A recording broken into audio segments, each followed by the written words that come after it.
Hello friends, स्वागत है आपका मेरे इस यूट्यूब चैनल मैथ्स मूवी पर।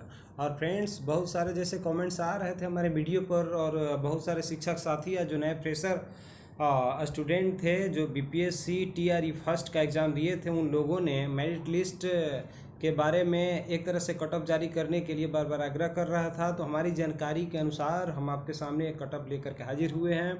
फ्रेंड्स, यह जो कटअप होगा यह मैथमेटिक्स विषय का होगा और 9 to 10 का होगा।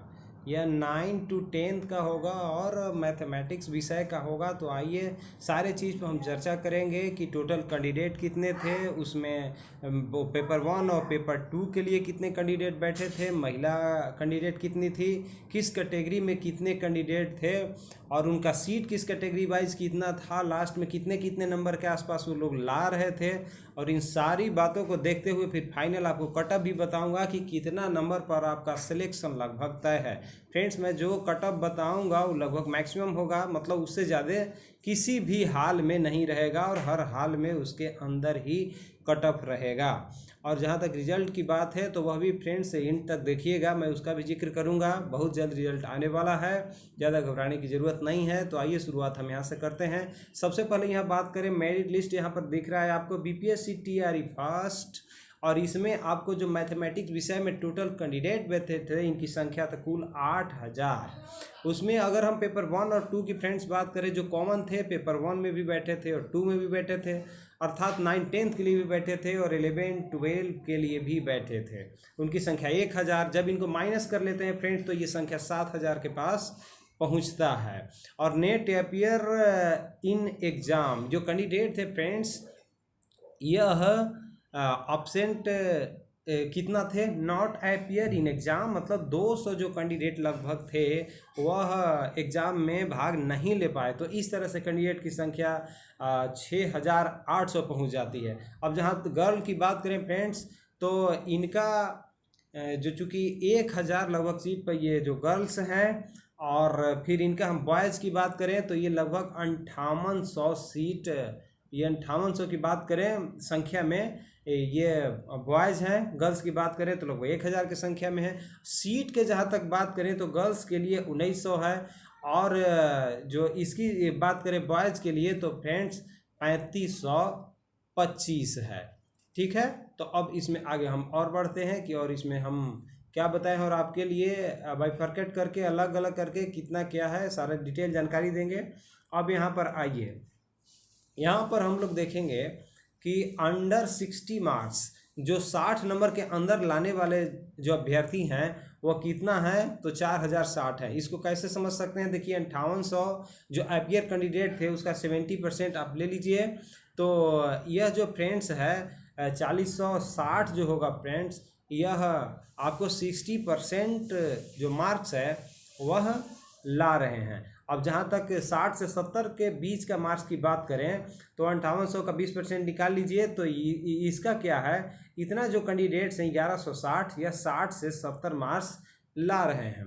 और जहाँ तक बिटवीन देखिए 70 से 80 की बात कर रहे हैं तो इसमें लगभग 8% ऐसे कैंडिडेट हैं जो कि आपको 70 से 80 के बीच में है। तो ये 464 कैंडिडेट हो रहे हैं। कहने का मतलब है फ्रेंड्स कि 7 जो मार्क्स है लाने वाले कैंडिडेट की संख्या लगभग 70% है। इसके हिसाब से 4060 अभ्यर्थी हो रहे हैं। और वहीं 60 से 70 के बीच में बात करें तो इसका परसेंटेज मात्र 20% है, जिसमें 1160 अभ्यर्थी हो रहे हैं। और जहां 70 से 80 की बात करें तो और भी मिनिमम हो गया, 8% लगभग है, 464 अभ्यर्थी हो रहे हैं। और इससे भी ऊपर जा कर के हम लोग देखते हैं काफ़ी कम है। तो फ्रेंड्स यहाँ पर आ जाइए, हम लोग देखते हैं, ये रहा आपका बिटवीन 18 to 90 प्लस, इसके 80 से 90 नंबर के बीच में मार्क्स लाने वाले अभ्यर्थियों की संख्या 2% लगभग मान लेते हैं हम लोग, तो ये रहा आपको 116। और इस तरह से सबसे पहले तो हम सीट बता दें आपको कि कितना सीट पर बहाली किस कैटेगरी की होनी है, उसके बाद कटअप आप खुद ही समझ जाएंगे। तो फ्रेंड्स यहाँ पर आपको दिखा देते हैं थोड़ा सीट का कैसे कैसे है कम्बिनेशन, कितना कितना लोग हैं। तो यहाँ पर देखिए सीट कैसे था, तो जनरल का सीट आप टोटल देख लीजिए, गणित में 5400 सीट था, इसका 40% आप जनरल के लिए निकाल लीजिए तो 2170 है। जहां ओबीसी की बात करें तो 5425 का 12% निकालिए तो ये फ्रेंड्स 651 है। और ईबीसी का जहां तक बात करें तो ये फ्रेंड्स आपका हो गया, आपको मिला लीजिए 5425 का 18% तो 976 हो गया। वहीं ईडब्ल्यूएस की बात करें तो 5425 है ये 10% तो ये 542 हो गया। उसी तरह एससी के जहाँ तक हम बात करें तो 5425 का 16.5% मतलब ये 892 हो रहा है। और फिर ओबीसी वुमेन प्लस एसटी की बात करें तो ये 5425 का 3.5% मतलब 194 हो रहा है। इस तरह टोटल को हम ऐड कर देते हैं फ्रेंड्स तो 5425 सीट बनता है, जो कि इतनी ही सीटों पर मैथ में बहाली होनी थी टोटल। अब देख लीजिए इस सारे को एक बार देखने के बाद से आपका फाइनल कटअप कहाँ तक जा रहा है हमारी तरफ से ये मैक्सिमम नंबर होगा, मैंने शुरू में ही बताया था। तो यहाँ पर हम लोग देख लेते हैं कि कटअप जो मार्क्स है आपका कितना जाने वाला है। तो यह फ्रेंड्स आपका जनरल की हम जहाँ तक बात करें तो इस हिसाब से 59.761 अर्थात 60 मैक्सिमम होने वाला है, उससे तो किसी भी हाल में ज़्यादा नहीं जाएगा। ओबीसी की बात करें तो 57.213 अर्थात हम 57 ही माने लगभग, तो इससे ज़्यादा तो किसी भी हाल में इसका कट ऑफ जाने वाला नहीं है। और ईबीसी की बात करें तो ये 53 अंक 0.02 होता है, लगभग 53 हम मान के चलते हैं। ईडब्ल्यूएस का 51.721 है, यह 51 ही मानते हैं हम लोग। और एससी की बात है जहाँ तक तो 39.021 अर्थात 39। जहाँ तक एसटी की बात करें तो इनका 43.421 अर्थात 43। फ्रेंड्स कहने का अर्थ है कि ये जो सारे आप देख रहे हैं कटअप इससे ज़्यादा किसी भी हाल में नहीं जाएगा।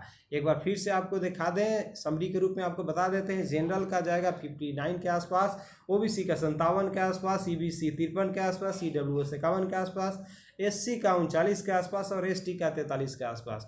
ये फ्रेंड्स मैक्सिमम है, मैं बार बार कह रहा हूँ, अर्थात इसके अंदर ही रहना है। और जहाँ तक आप अतुल प्रसाद जी को बार बार देख रहे थे कि 75% अगर हमारा सीट नहीं भरता है तो इसको भरने के लिए 5% और भी कट ऑफ हम डाउन भी कर सकते हैं। जो एलिजिबिलिटी थी अर्हता लाने के लिए 5% नीचे भी जा सकते हैं जब 75% नहीं भरता है तब। ये 75% का बार बार जो जिक्र आप समझ रहे थे, बहुत सारे साथी बोले कि इसका समझ में नहीं आ रहा है, इसका मतलब क्या हुआ? इसका मतलब फ्रेंड्स यह हुआ कि अगर 100% सीट उनको जितना कटअप जारी करता है बीपीएससी अध्यक्ष या बीपीएससी, और उतना कटअप ये अंक लाने में अभ्यर्थी सफल होते हैं तो 100% सीट भरेगी।